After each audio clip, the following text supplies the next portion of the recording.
Olson. It's Wednesday, July 20th, 2016. Kind of late evening, getting close to 10:30 here Central Time, U.S. Wanted to start out tonight with an article from Popular Mechanics magazine, one of my favorite magazines since I was a kid.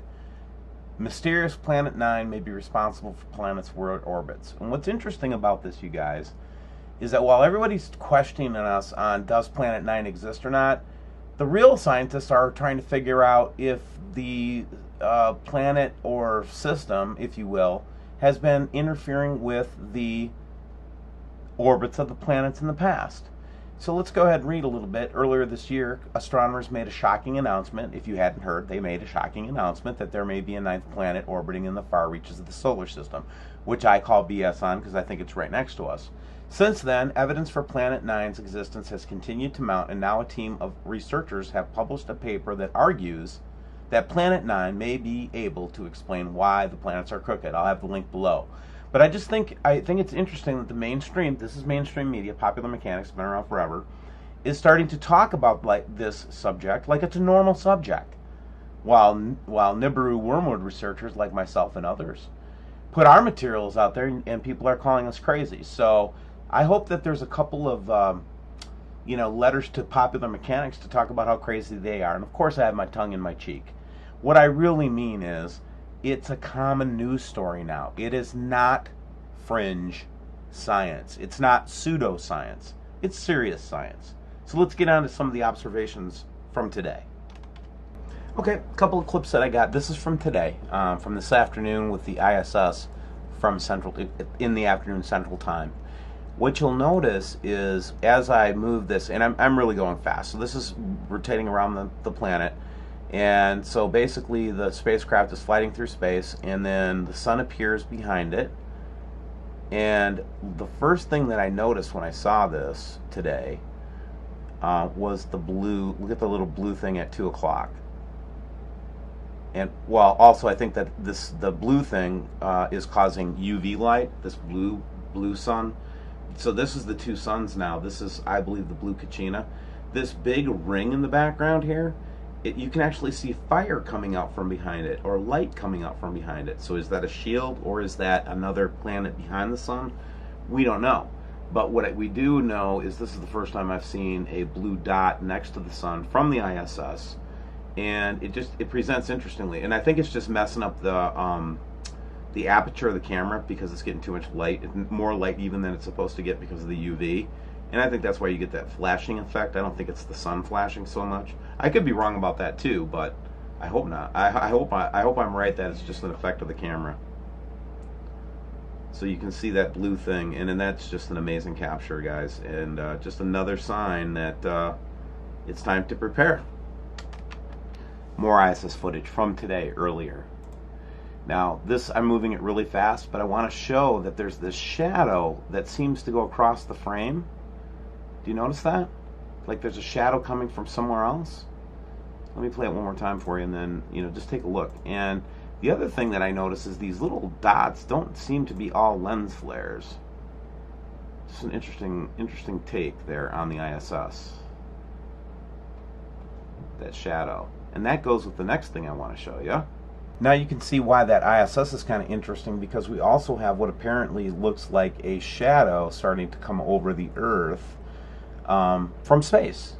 Now, if you look at that light that's the light that's leading this kind of shadow that's coming across, if the sun was truly in this position, I don't know if it would look like that. So it just looks like two pieces of corroborating information that kind of point to a big shadow being cast in space.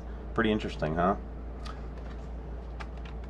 Okay, so this is the Davis Station South Pole cam, and we're getting that red, the orb with the red dust circle around it, and then the big triangle again just showed up again on Davis Station. It's the first time I've seen it in a long time. Now, since we discovered that orb yesterday on H1, they've taken it down from the main movie makers and stuff, but I found a back door to find the H1 images from the last couple of hours, or the last I don't know, 20 hours or something like that.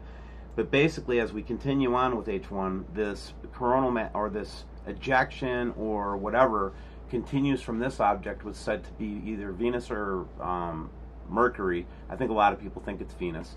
But what you see is this apparent shape of an object in the background. And I'll just kind of roll through this a couple times and then we'll lighten it up so you can see. But you know, it's very suspicious the way that this is starting to come into focus. And we saw that orb in the lower coronal ejection. Now we're starting to see this almost shape.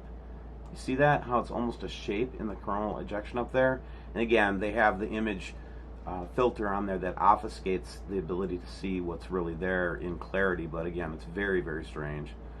And if that Mercury or Venus that's above our heads there in the upper left-hand corner, that seems to be having an ejecta or plasma connection to that object, it's also in a retrograde type orbit too. I just noticed that as well. So all interesting stuff. Fun in the universe, right? So kind of looking at some of the photographs that I got over the last 24 hours. This one is from Wayne Steiger. And we've been watching ISS really close. One of the cameras turns out, and all of a sudden these beams start showing up in this orb with an apparent atmosphere. We can't make anything hide nor tail of it. But it sure is scary, you know.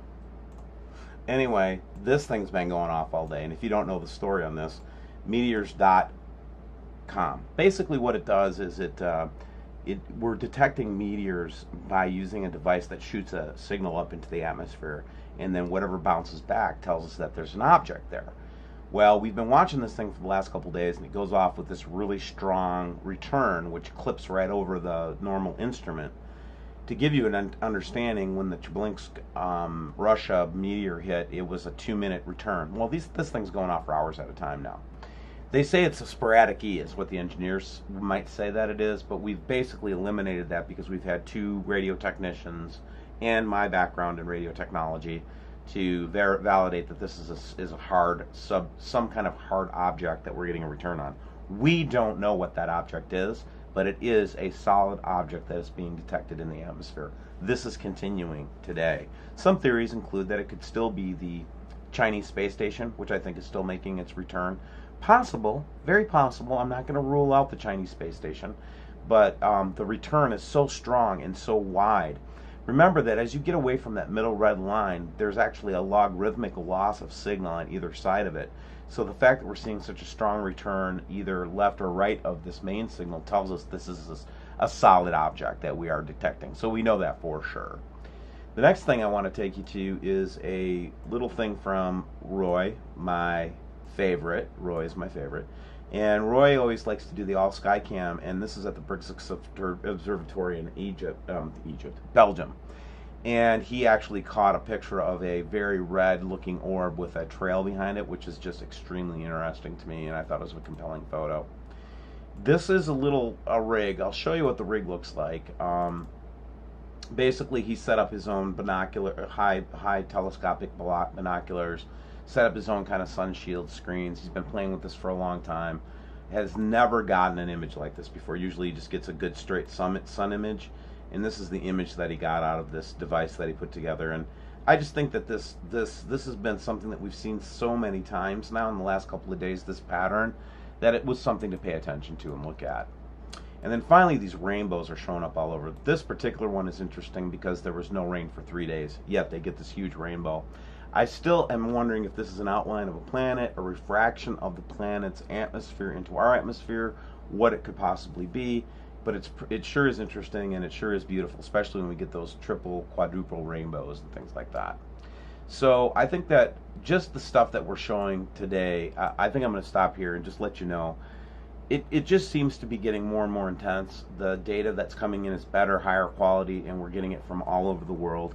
And I just want to let you all know that I do take this very seriously. This is not just interesting to me as a scientist, but it's also interesting to me as a human being, as part of the human race. And I just want you to know that we are not trying to scare people. We're trying to inform you so that you can make decisions before this makes it so that the only decision you get to make is a decision that somebody else makes for you. And we don't want you to be put in that position if this is truly going to happen. So with that said, join a group. Get to know WSO. check us out. We really, really appreciate all the subscribers and people who've been supporting this, and we continue to grow. Tonight, we actually had several hundred people on our conference call for the WSO groups, and these are people from all over the world with as diverse a background as possibly could ever be imagined. You know, from Buddhists to Christians, Muslims. You just can't believe the mix of people. So feel welcome to come, even though we are the leadership typically is very Christian here. We want you to know that you're all welcome to be a part of a group, just to have somebody to talk to, just to be on a Facebook page where there's only a few people on it you can talk and tell your feelings to. Because we want you to know one thing, most of all, that if you're aware of what's going on here, you're not alone and you're not crazy. Good night.